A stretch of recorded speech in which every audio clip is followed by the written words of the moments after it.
Do you know that Salah, prayer, is not just an act of worship? Salah is one of the main pillars of a believer's life. When we perform Salah, our faith becomes stronger, and through it, we establish a direct connection with Allah. But many people ask a question: if someone doesn't pray, does that make a Muslim a Kafir? That is, a disbeliever. So in today's video, we will learn the importance of Salah in the light of the Qur'an and Hadith, what are the dreadful consequences of abandoning Salah, why Salah is the foundation of Islam, why neglecting it leads the soul into darkness, and how to gradually overcome laziness, emotions, and sins to start praying regularly. So let's begin. In the hope of earning Allah's mercy and forgiveness, watch the full video with your heart and attention. Does a Muslim become a Kafir for not praying? Salah is one of the 5 pillars of Islam, and its importance is truly immense. The Qur'an and Hadith clearly state that deliberately abandoning Salah is a major sin. It's a dreadful and grave act of disobedience. Some Hadiths even describe it as kufr, that is, disbelief, although scholars have different opinions about it. And if someone says Salah is not obligatory, then that person leaves Islam and becomes a Kafir. But if someone skips Salah out of laziness or negligence, then he is not a Kafir, but he is a sinner and guilty before Allah. According to Imam Shafi and Imam Malik, abandoning Salah is a major sin, but not disbelief. The Prophet ﷺ said, between a man and disbelief stands his abandonment of Salah.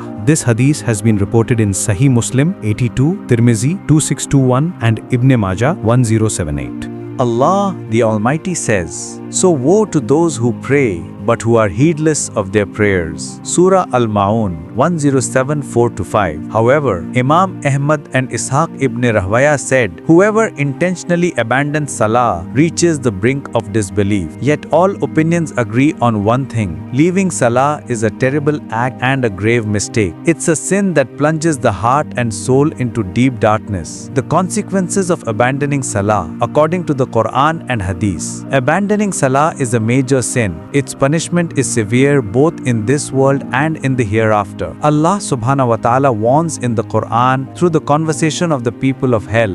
What led you into the blazing fire? They will say, we were not of those who prayed. Surah Al-Muddathir 74:42-44. In another hadith it is mentioned, the one who abandons Salah out of laziness will have a valley in hell named Malm.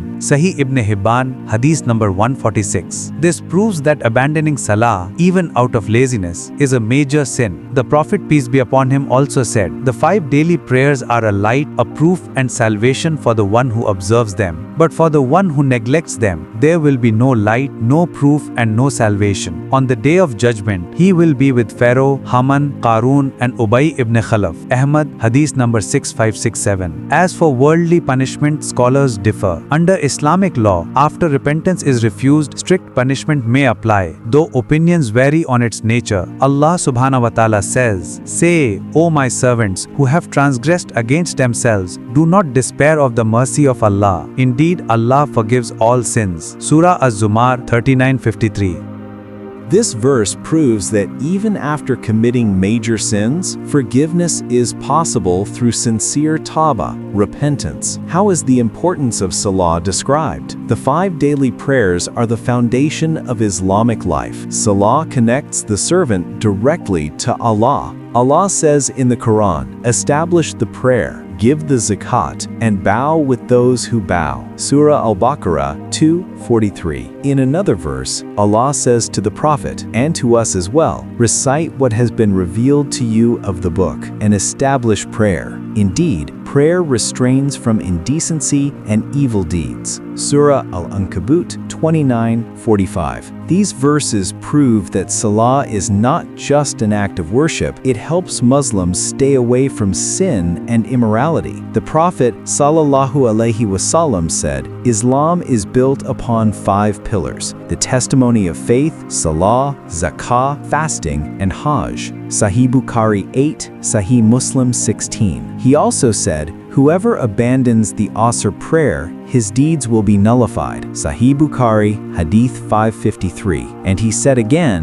Salah is the pillar of the religion. Whoever establishes it has established the religion, and whoever destroys it has destroyed the religion. To establish Salah is to uphold Islam, To abandon Salah is to destroy the foundation of Islam. Question 4. How should one repent and start praying again? There are 3 simple steps to return to Salah. Each step is small, but its result is extraordinary. Step 1. Regret. Feel deep sorrow and shame for all the prayers you missed. Step 2. Start praying. Don't delay any longer. Start today and build consistency gradually. Step 3. Make a promise. Make a sincere intention before Allah. I will never abandon my Salah again. Allah says, O you who believe, turn to Allah with sincere repentance. Surah Al-Tahrim 6:8. The Prophet ﷺ said, the one who repents from sin is like one who never committed it. Ibn Majah, Hadith 4250. He also said, the most beloved deed to Allah is to perform the obligatory prayers on time. Sahih Bukhari, Hadith 5970. So start with small steps, pray on time, join the congregation, and seek Allah's help. He will bring you back and forgive you. Question 5. Are other acts of worship accepted if someone doesn't pray? Salah is the foundation of all worship. If this foundation is weak, other deeds also lose value. The Prophet ﷺ said, on the day of judgment, the first matter to be accounted for will be Salah. If it is sound, all other deeds will be sound. Tirmidhi, Hadith number 413. That means Salah is the scale of our actions. If our Salah is correct, Allah will accept the rest of our worship, insha'Allah. But Allah's mercy is infinite. Allah says, whoever repents, believes, and does righteous deeds, Allah will replace their sins with good deeds. Surah Al-Furqan 25:70. Therefore, neglecting Salah can hinder the acceptance of other worships. So let's repent, strengthen our faith, and through regular Salah, seek Allah's forgiveness and pleasure. Question 6. How to overcome emotion and laziness to start praying. Many times we want to pray, but emotions or laziness stop us. In Islamic teachings, we are told to seek refuge in Allah from laziness and weakness. The Prophet ﷺ taught us a special dua for this situation. When your heart feels heavy or you can't focus in prayer, recite this dua to seek protection from sadness, laziness, cowardice, and debt. It is mentioned in Sahih Bukhari, Hadith number 6369. Seek refuge in Allah from grief, laziness, cowardice, and the burden of debt. Memorize this dua and recite it regularly. Allah says in the Qur'an, establish Salah, for Salah restrains from indecency and wrongdoing. Surah Al-Ankabut 29:45. If you seek spiritual growth, you must build discipline and patience first. In Ibn Qudama al-Maqdisi's book, Discipline, the Path to Spiritual Growth, he explains how small, consistent deeds shape the soul and lead one firmly toward Allah. In Imam al-Ghazali's Al-Ghazali on disciplining the soul, he teaches that controlling the nafs or ego or desire purifies the soul through Salah and brings peace to the heart. And in Aid al-Qarni's famous book, Don't Be Sad, he reminds us not to break down in grief or emotion, but to live by the Qur'an's teachings to find true peace and love for Allah. So dear brothers and sisters, whenever you feel lazy or heavy-hearted, recite that dua, make wudu, stand for Salah, and ask for Allah's help. Insha'Allah, your heart will feel lighter and your love for Salah will return. Question 7. How does Salah control emotions? Salah brings calmness and tranquility to the heart and mind. It enhances focus, reduces anger and anxiety, and maintains emotional balance. Allah says, seek help through patience and Salah. Surah Al-Baqarah 2:45. The Prophet, peace be upon him, used to stand in prayer whenever he faced a problem. Sahih Muslim, Hadith number 758. Therefore, Salah is not just an act of worship, it is peace for the soul, Allah's pleasure, and the first step toward Jannah, paradise. But remember, Salah finds its perfection only when we stay away from sins and haram deeds, because sins darken the soul and Salah removes that darkness and fills it with light. So start today with small steps, with consistency, with repentance. Gradually leave sins behind and return to Allah's path. Allah will surely help you. Ameen.